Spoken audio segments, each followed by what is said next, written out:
आफरीन मेरा एक हेल्प कर दो, एक वो पार्टिसिपेंट का एक स्क्रीनशॉट लेके हमें एक बार व्हाट्सएप पे एक बार सेंड कर दो.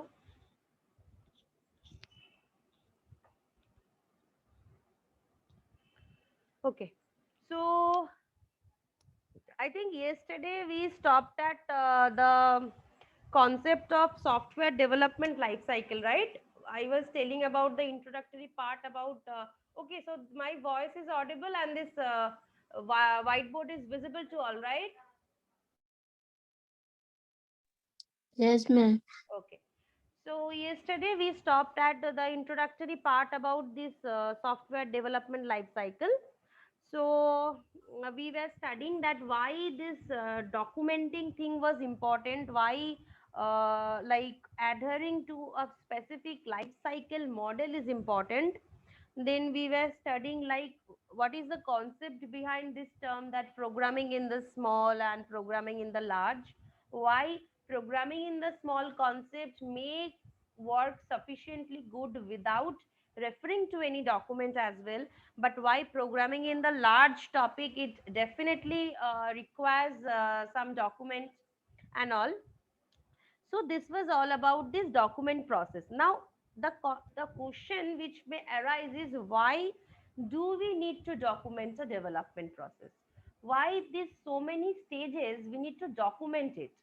Because if we have a documented development process, then it will form a common understanding of all the activities which needs to be carried out among the different software developers, and it will help them to develop the software in a more systematic and disciplined manner. Suppose I am working with a team of 50 people and I am documenting each and every activity right from the day of its inception of the software. And suppose after 6 months, 10 of my team members left the job, and after I need to hire 10 more people. So, if I am documenting a thing, I will simply hand over the entire document to my newly appointed 10 members so that they can easily brief themselves by going through the documents, rather than me sitting and explaining to them line by line from where the process has incepted. So it is a very time saving and it's a very systematic approach. We will give them the document like, see, so far these are the activities which are performed, these are the ways which are performed, these are the things which are involved.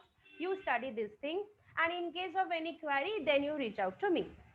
So it is always, it will give a good understanding of the entire project if we always document the activities that are being followed while the software is development, so while the software is developed.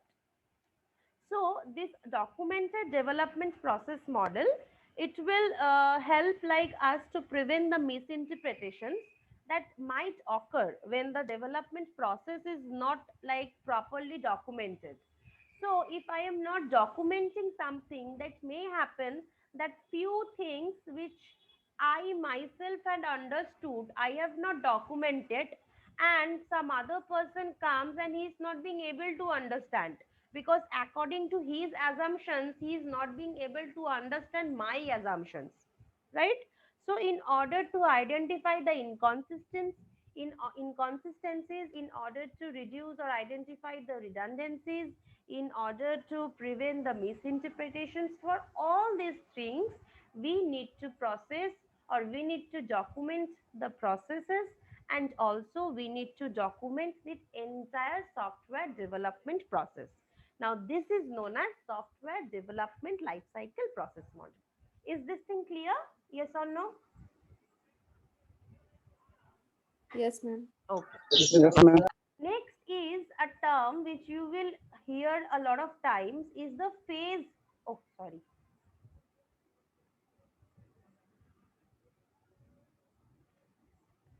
Is the phase entry criteria. And again, there is another term which we'll hear, is the phase exit criteria. Okay. Now, uh, if I have a software development life cycle model, it will clearly identify the different phases which are included in that life cycle, and also it will surely define the entry and the exit criteria for each phase. Now, what do I mean by the entry and the exit criteria? Now, this entry criteria is expressed like, suppose there is a set of conditions that need to be satisfied for that particular phase in order to start. Suppose I am doing a while loop or a do while loop, then I will have certain condition which needs to be satisfied in order to enter into my loop. Like this phase, in order to enter into suppose coding phase, some previous step needs to be completed. So like this, there will be some conditions which need to be satisfied for any to enter into any phase. Now that is known as phase entry criteria. Okay, and what is this phase exit criteria? So suppose my phase has been completed, and suppose my document is ready, or my coding phase have been completed.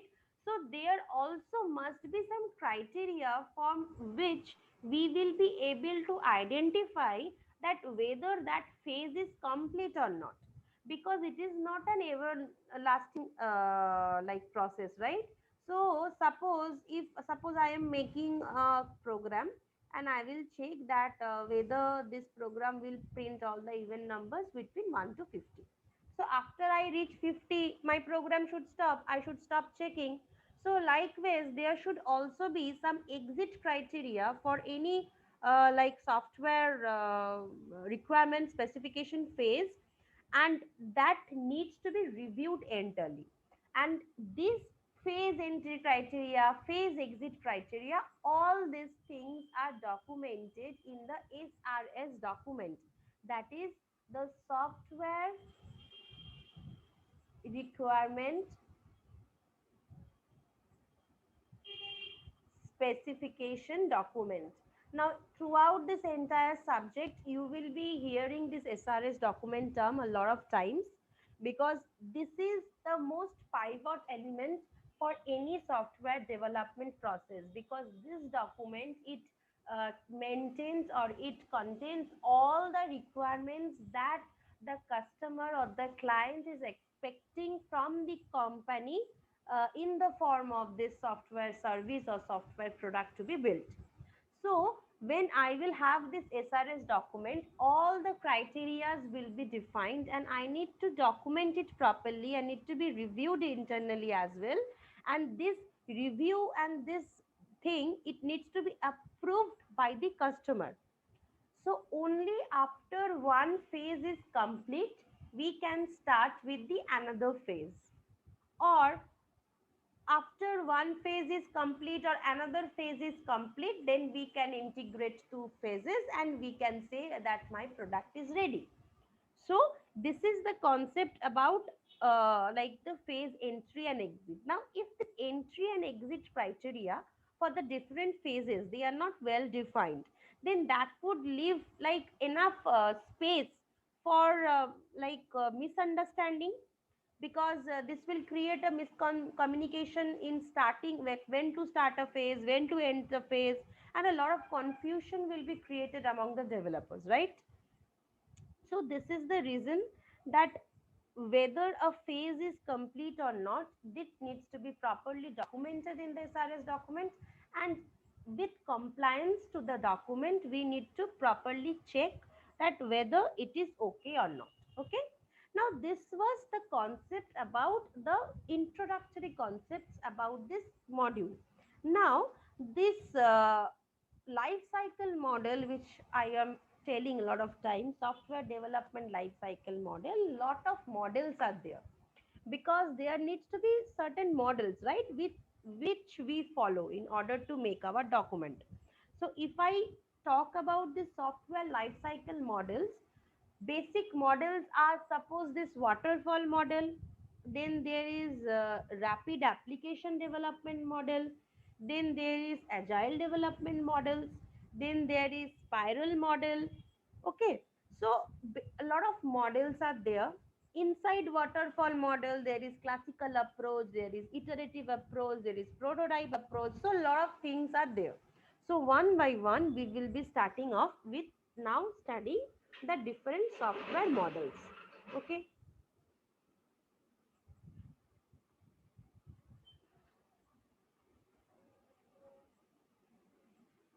So we will study the software development lifecycle models. The very first model with which we will start is the waterfall model and its extension. Because under waterfall model, we have the classical approach, we have the iterative approach, we have the V model approach, and we have the prototype approach. Then we have the incremental approach, then the evolutionary approach. So this 5 to 6 type of approaches are there in the waterfall model itself. So year by year, date step by step, this model is improvised because a few problems or few shortcomings was there in the previous model, due to which those were overcome in the subsequent models. Okay. So first we will start with waterfall model and its extension.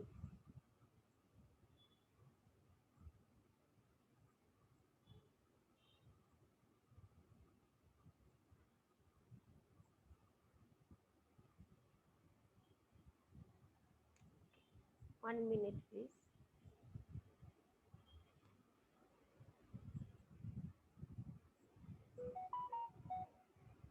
1 minute. Okay.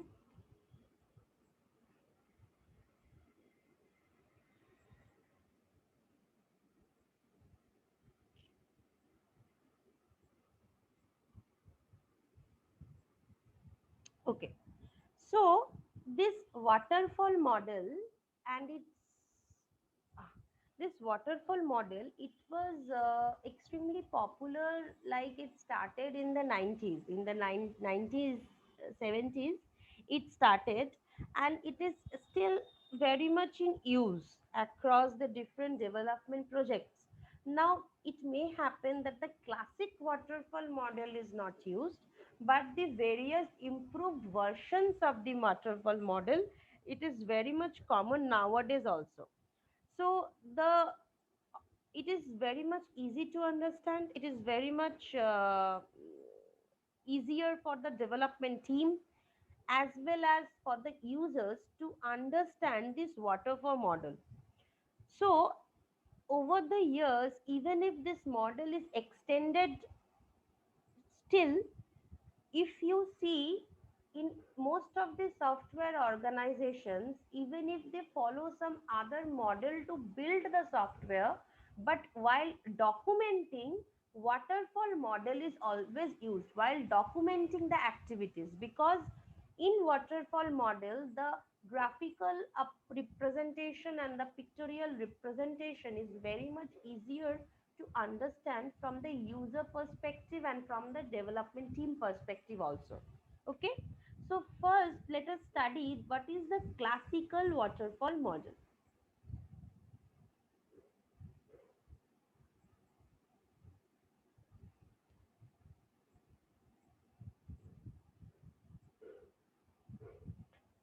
So this classical model was the very first one to be developed in order to develop the software. It is simple, it is idealistic. So since the reason why it is studied is, the thing is, if you notice, nowadays we do not use C program that much in order to build a lot of applications, a lot of things now. But if you notice any syllabus across the globe, they first make you study the C language. But is the C language sufficient in order to represent today's applications? No. You need to understand R, you need to understand Python programming, you need to understand R programming knowledge, you need to have a lot of other programming knowledge, especially object oriented knowledge is the most famous one if you look from the programming construct concept types. So why is this C is taught to you? So the basic thing why C is taught to you is C is that type of language which we say that it is the mother of all the languages. Why? Because the variable declaration patterns, the concepts, the looping concepts, the extension concepts, all the concepts which we gain, the memory location, memory allocation, file handling. So all these concepts are similar to the concepts that other programming languages use. So if we understand C, it is easier for us to understand the other languages, and maybe some little effort is given to understand those languages. For the same reason, this classical waterfall model, why is it taught even if it is not followed?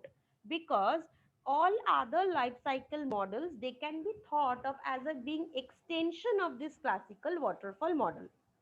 So it makes sense to first understand this classical waterfall model, because if I have a proper understanding of the basic one, then only I can have understanding of the higher ones. So jumping level 6, class 6, 7, 8, you directly didn't promote to class 9, na?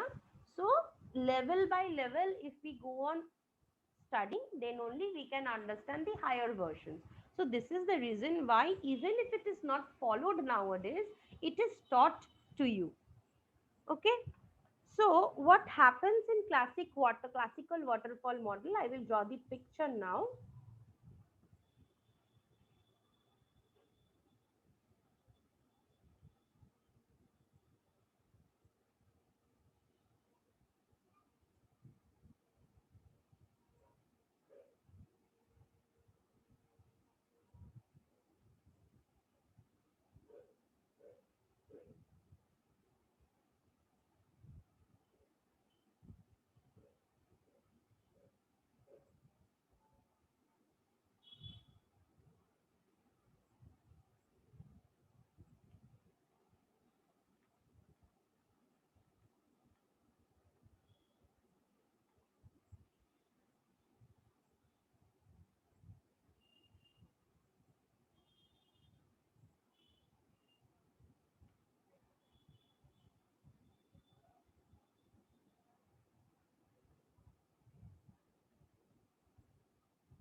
Okay.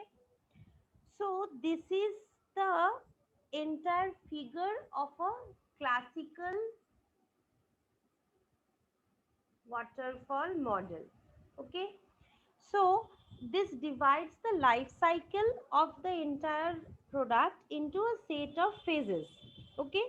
As you can see that it resembles waterfall, because how does waterfall happens from one rock to another rock to another rock to another. So this is the way how a waterfalls happens. So like this, if you can imagine from this to here, this to here, this to here, like this from top to down, a waterfall, a multi-level waterfall cascades it resembles. So that is why it is named a waterfall model. And if you notice, the main like property of any waterfall is the water falls from top to down and the water doesn't go back from bottom to top, right? So here the arrow, if you can notice and see also, now this is a disadvantage in itself, but still if you can see, this arrow is from top to bottom and not from bottom to top in any of the stages. That means the only after one phase is complete, then only it can move to the next phase, just like a multi-level cascade waterfall model. Okay. So the different phases that are involved in this waterfall model, as you can see from the picture, first is the feasibility study phase. Next, we have the requirement analysis and specification phase. Next, we have the design phase. Next, we have the coding and unit testing phase. Next, we have the integration and system testing phase. And the last and the lifelong thing which is there is the maintenance phase. So these are the different phases that are involved. Now the phases start right from the feasibility study to the integration and system testing, that is from phase 1 to phase 5. This is known as development phase.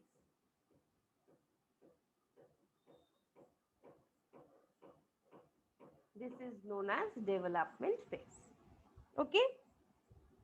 So a software, it will always be developed during the development phase, and at the completion of this development phase the software is delivered to the customer, because after it will be delivered to this customer then only the maintenance phase will start now. So when you buy a AC, after that the maintenance will come. If you do not buy the AC, then obviously you won't call the laborer to fix or to give servicing to your AC.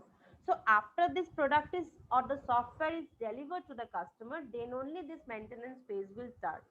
So till the feasibility, right from the inception of feasibility study till this the system testing phase, this entire phase is known as the development phase.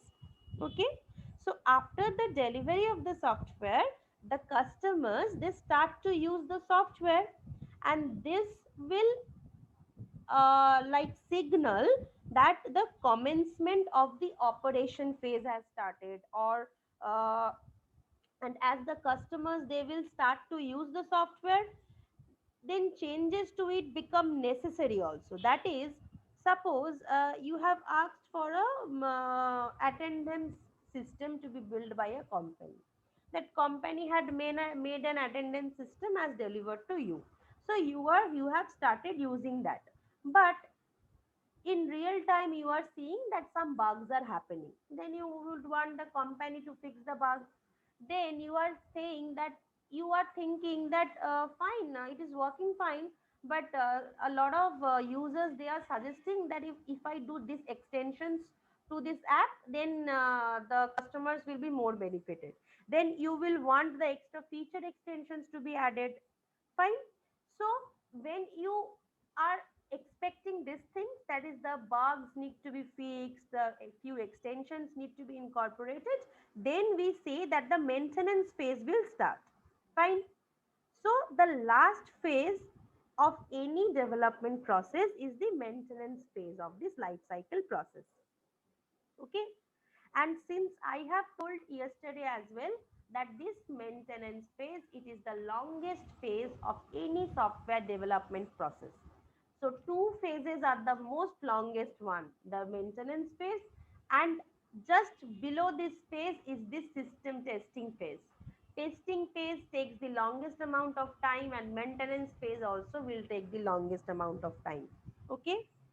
So this is the process of the software development model using the classical waterfall model approach. Now, there is an activity that will span all the phases of the software development processes.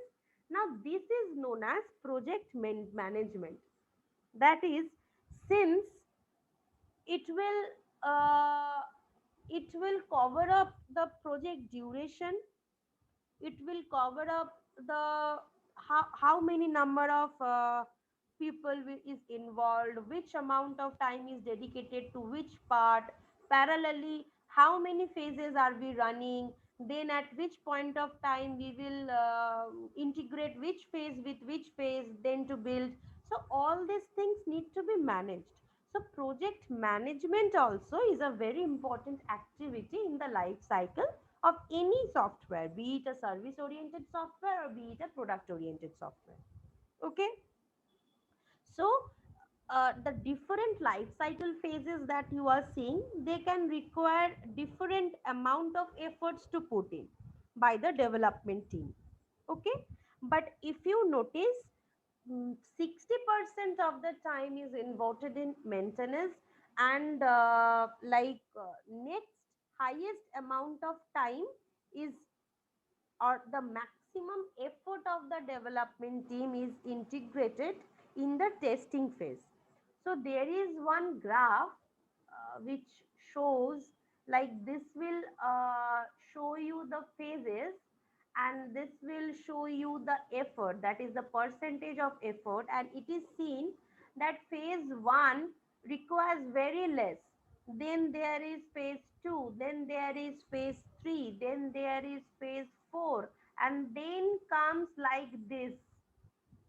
So the integrations and system testing phase, it requires the maximum effort in this development project. And after this development project, this maintenance phase requires the maximum effort of any software, be it service or be it product. Is this thing clear to you all? Is there any question in understanding this concept?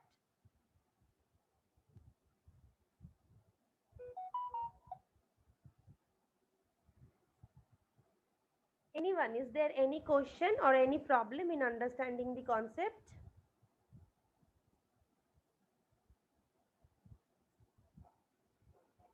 Okay. So should I move to the next topic?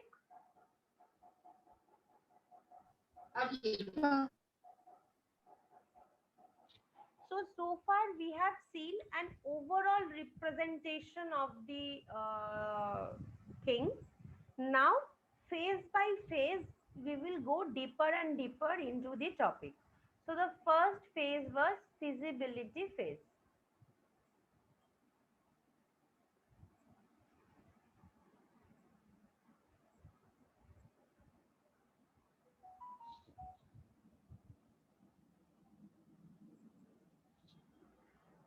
So the main focus of this feasibility state is to determine that whether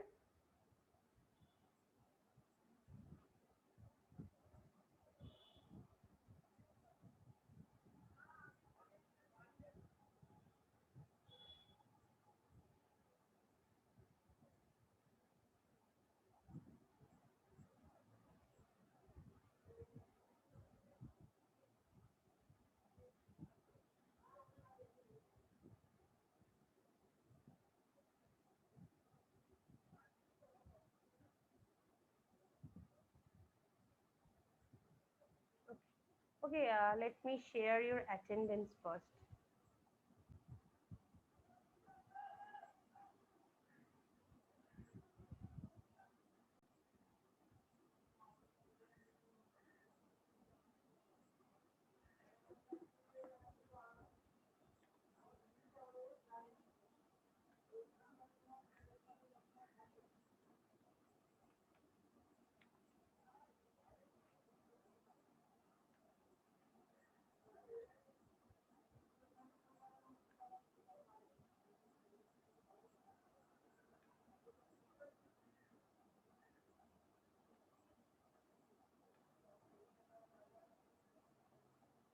Okay, so everyone mark your attendance first, okay? 23 participants are there, so mark your attendance first.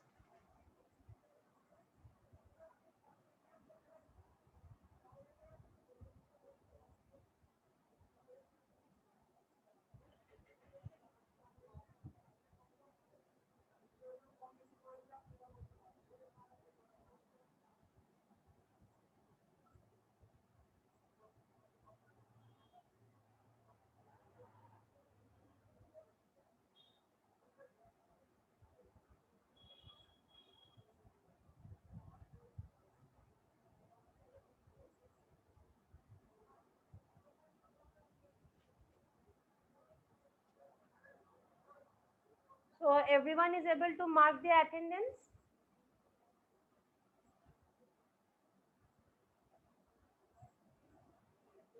Is there anyone who has not been able to mark the attendance?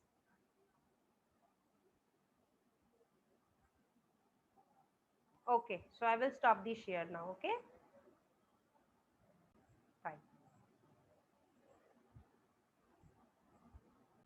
Okay. So this feasibility study phase, it determines that whether it will be like financially and technically feasible to develop the software. So this phase, it involves carrying out suppose several activities, such as there will be collection of basic information related to the software, such as the different data items that will be input to the system, the processing that need to be required to carried out on this data item, the output data required to be produced by the system. So a lot of information can be there. That suppose the input to the product, what will be the input to the product that I am expecting, what is the activities that need to be carried out on the product, or what is the output of the product which I am expecting. So a lot of these informations are gathered or collected, and this collected data are then analyzed in order to perform the few understanding.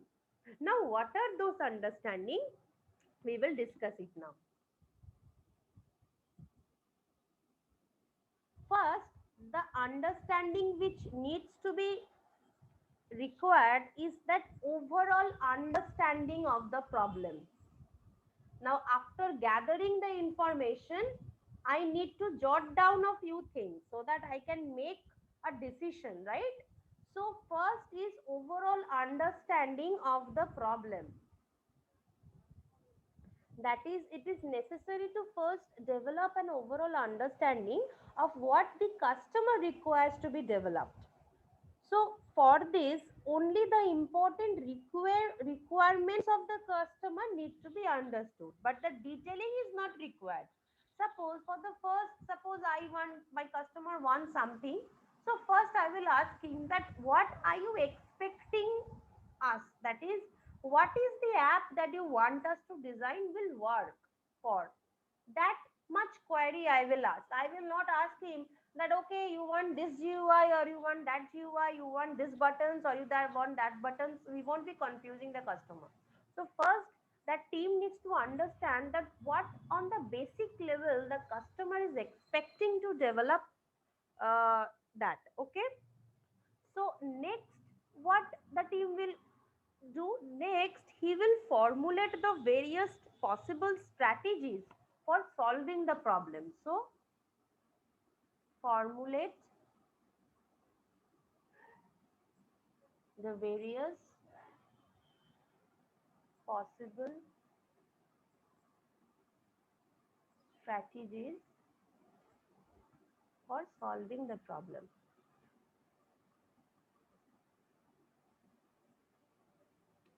Now that I have known that what my customer wants me to do, so the various high level solution schemes to the problem I will be determining, like I will be thinking that it will be a standalone application or it will be a client server framework. So all these solutions I will be thinking, right? Then I will evaluate the different solution strategies. So evaluation of different solution strategies, right? So different solution schemes that I have just formulated in this step, I will analyze those and I will evaluate the various benefits, the various shortcomings of each of the solutions. So such evaluations, it will often require like estimation of my resources, of my cost of development, of my development time. So all these things I will put, that is how much manpower is required, how much costing will go, how much. Suppose from this step I see that I have two solutions to this problem. One is solution A, another is following solution B. For solution A, I want this amount of people, this time involved, this thing, and for solution B, I have this amount of people, this time, this cost. So the different solutions to a single problem, they are compared on the based of certain estimations. Fine. So once the best solution is identified, then that solution is chosen to be like at a later stage in order to follow that solution, right? So once between solution A and B, I am able to identify and evaluate that this is the solution. If I see this, if I follow this solution, then my app will be developed. But my cost will be less, my resource constraints will be less, my technical problems will be raised. So, and I see that if I use solution A, my cost will be higher, my technical problems will be higher, my resource requirement will be higher. So obviously I will abandon my solution A and I will take solution B, right? So what happened? We in feasibility study we did what? We took the requirements from the client on an overall basic understanding. Then we formulated various possible strategies in order to solve the requirement. And among those possible strategies, we evaluated and we came up with one possible solution. So that we can start making the app or we can start making the product. So if you summarize this outcome of this feasibility study phase, it other than deciding just what to do, I also decide that whether I will take up a project or not, right? Because if I see that technically I do not have the manpower for this project, or resource wise it is not possible, or what the customer is asking that I will give you 1 crore rupees and you make me the app, but I am seeing that whatever solution I am following, my cost will be 2 crores. So it won't be possible for me at all. So this is that step where initially, before starting the phase only, we will decide that whether I will take up that project or not. Okay. So this was the concept about the feasibility study space. That is technically or financially, I will determine whether that software development I will go for or not. That is a project development I will go for or not. Okay. So now it is showing me less than 1 minute. So the meeting will stop abruptly. So we will stop here today. That is the first phase in detail we studied, and we will in the next classes we will start on with the next phases of this model. That is the requirement analysis, then design, then coding, and so on. So do you have any query till what we have studied so far? Okay.